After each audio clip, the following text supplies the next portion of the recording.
Kembalinya Jorge Martin membuat Aprilia merasa yakin bisa mengalahkan Marc Marquez pada paruh kedua MotoGP 2025 mendatang. MotoGP 2025 telah memasuki paruh musim di mana Marc Marquez sebagai andalan tim pabrikan Ducati menjadi satu nama yang sulit dibendung. Ya, dari 12 balapan yang telah berlalu, si alien dominan dengan 8 kemenangan Grand Prix dan 11 kemenangan sprint race. Penampilan gemilang di atas motor Desmo CDC GP25 membuat Marquez memiliki keunggulan 120 poin atas rivalnya di papan klasemen sementara. Dengan sudah mendapatkan 381 poin, tak sedikit pihak yang merasa bahwa Marquez berpeluang besar meraih gelar juara dunia lagi.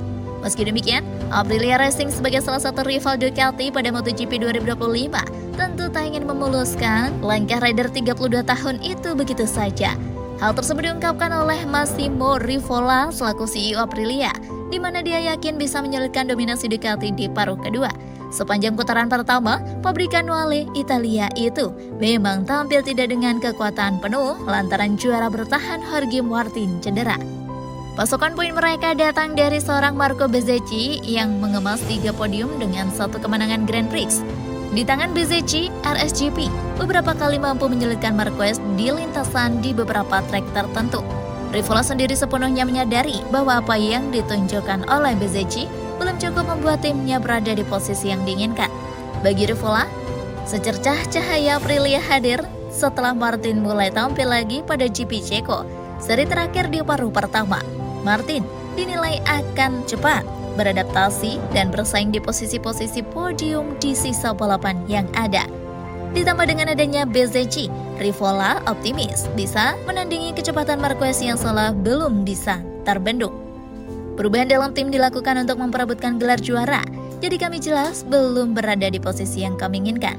Namun, saya bisa bilang ada beberapa faktor yang meringankan. Menurut saya, kita lihat saja nilai Aprilia mulai September nanti. Sekarang Martin mulai senang karena kini RSGP jauh lebih kompetitif daripada saat digunakannya di Qatar pada April lalu. Selain itu, berkat Rivola, kini masa depan Martin untuk 2026 sudah pasti tetap bersama pabrikan asal Noale Italia itu. Aprilia mengungkapkan bahwa Martin sempat mengadakan pertemuan di garasinya dengan para teknisi di Brno untuk meyakinkan mereka akan dedikasinya.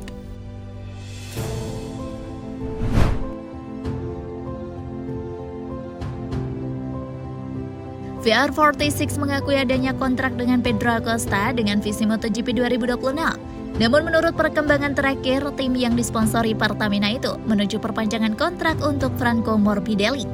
VR46 Racing masih memiliki satu tempat yang tersedia untuk 2026. Fabio Di Gianantonio masih terikat kontrak, namun Franco Morbidelli meski merupakan anggota pertama VR46 Riders Academy hanya direkrut untuk musim ini yang biasa saja membuka jalan bagi penggantinya. Selama beberapa bulan ada rumor tentang ketertarikan 4060 terhadap Pedro Acosta yang bergabung dengan KTM hingga akhir 2026, namun mulai kehilangan kesabaran dengan kinerja tim tersebut. Diskusi memang terjadi atas inisiatif pembalap Spanyol itu, yang pada kenyataannya memicu kekesalan KTM atas godaan dari pesaingnya. Ketika ditanyai tentang masalah ini oleh Sky Sport, Uccio tidak memberikan rincian lebih lanjut tentang diskusi tersebut, tetapi menegaskan bahwa mereka tidak melangkah terlalu jauh. Kami sudah berbicara dengan Pedro sekitar sebulan yang lalu, karena dia bertanya kepada kami tentang situasi kami untuk tahun depan. Ada banyak rumor di paddock dan kami berdiskusi karena Anda tidak bisa tidak mendengarkan seseorang seperti Pedro. Meski begitu, masih jauh dari kemungkinan dia akan pembalap untuk kami, ungkap Salucci. Salucci bahkan berbicara tentang diskusi singkat minum kopi dengan Acosta. Prioritasnya sekarang adalah memperpanjang kontrak Morbidelli dengan negosiasi yang dijadwalkan untuk pekan ini. Namun pintu tetap terbuka untuk kemungkinan kedatangan Acosta pada 2027. Meski demikian, Salucci menganggap sulit membayangkan Acosta bergabung dengan tim satelit seperti 4060. Semua kontrak berakhir pada 2026, jadi sepertinya tidak mungkin Acosta bisa bergabung dengan tim kami. Tapi saya tidak pernah mengatakan tidak pernah. Jika ada kemungkinan, kami pasti akan membicarakannya tahun depan. Kita lihat saja nanti, kata Salucci kepada media.